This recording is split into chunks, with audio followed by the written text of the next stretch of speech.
Hi, this is Erin Cochran, the House Whisperer from RevealingRedesign.com, and today I'm having some help with making my video.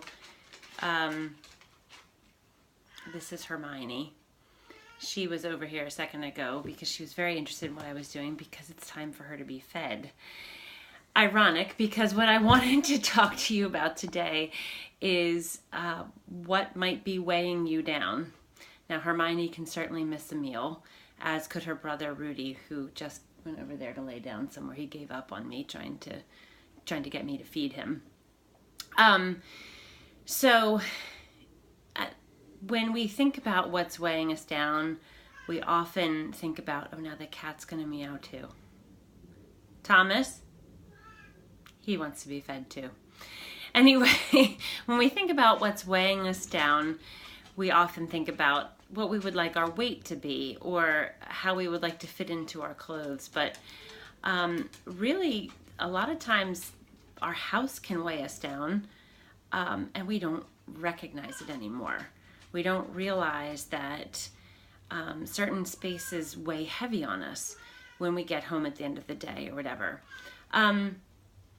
So what I want to ask you to think about this weekend is, what rooms in your house feel heavy to you? So a lot of times when I visit someone in their house, after time we lose track of how we are feeling about spaces. We sort of become numb to them. And I'm very sensitive to the way spaces feel.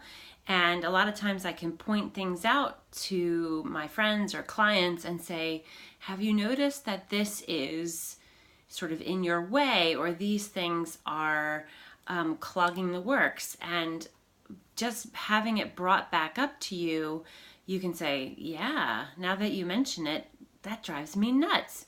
But because we have to deal with it every day, we sort of just put it on mute and we don't think about it because we don't know how to handle it. So a heaviness, like when you walk into a room, you might be feeling that every day, but you don't pay attention anymore because you're frustrated and you don't know what to do.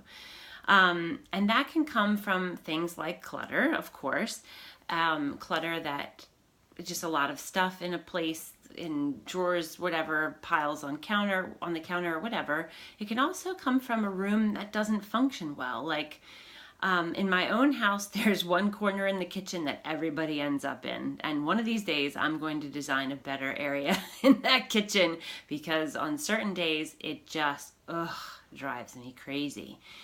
And if I really think about it, as I'm encouraging you to do now, is stop and think, where do I have that feeling instead of a sense of lightness? Which ideally is what your house will do for you when it's well designed and well organized. It'll feel like a breath of fresh air. It'll feel like coming home. It'll feel like, yes, this is where I come to rejuvenate. This is where I can rest. I feel good here. So if you start to think about it, you can ask yourself, what doesn't feel good and what would help this situation?